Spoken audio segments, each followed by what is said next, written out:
How do you feel about baby-led weaning? How are you feeling about how things are going with the baby-led weaning?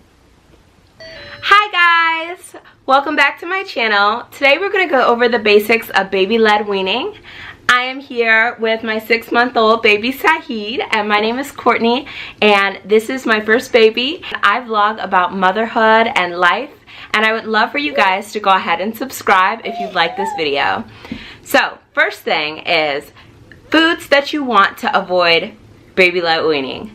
So the first thing when I started baby-led weaning Saïd about a month ago, I was super worried about the things that I could give him that would make him choke. Nuts, any type of food that's fried, any type of small object like grapes or blueberries, those are going to be the things that you'll want to avoid. You'll also want to avoid any fried foods, any spicy foods, any foods that have added sugar, any processed meats, and any honey. Research has shown that honey actually makes children under the age of 1 quite sick when they try it, so definitely make sure to avoid that at the beginning. The things that I like giving Saïd are mangoes.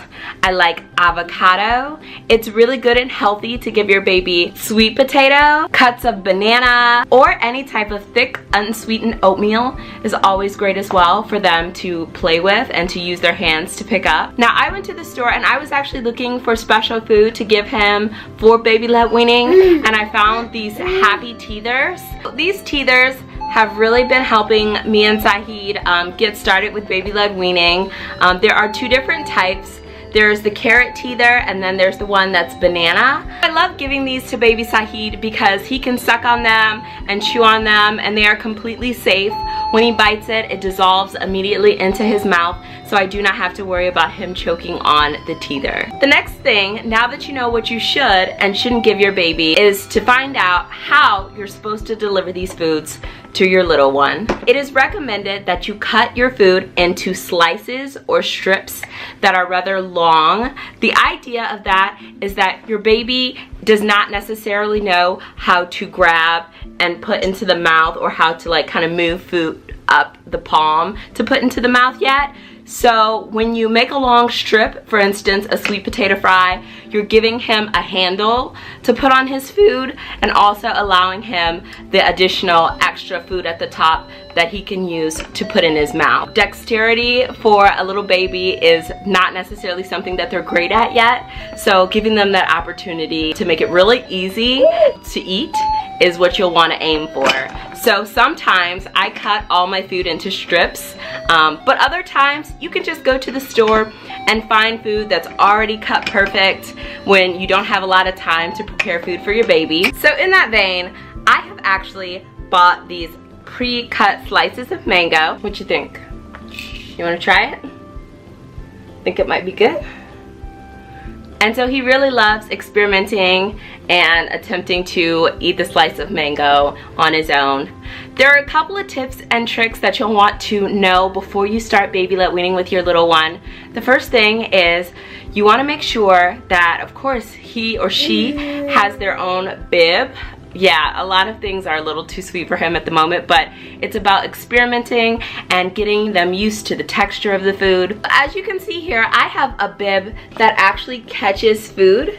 So it has a little round part at the bottom, and when he drops a food, which inevitably he will, it just sticks inside.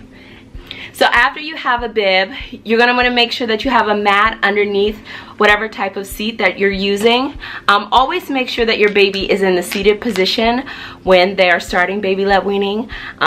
So once they're seated, the mat that you can use, it could be anything. I use a yoga mat, and its only purpose really is to just make sure that when the baby throws all their food on the floor, which inevitably they will, that it's easy to pick up and clean up afterwards. Next, I did some research on gagging and choking because I was very concerned about that as a new mother.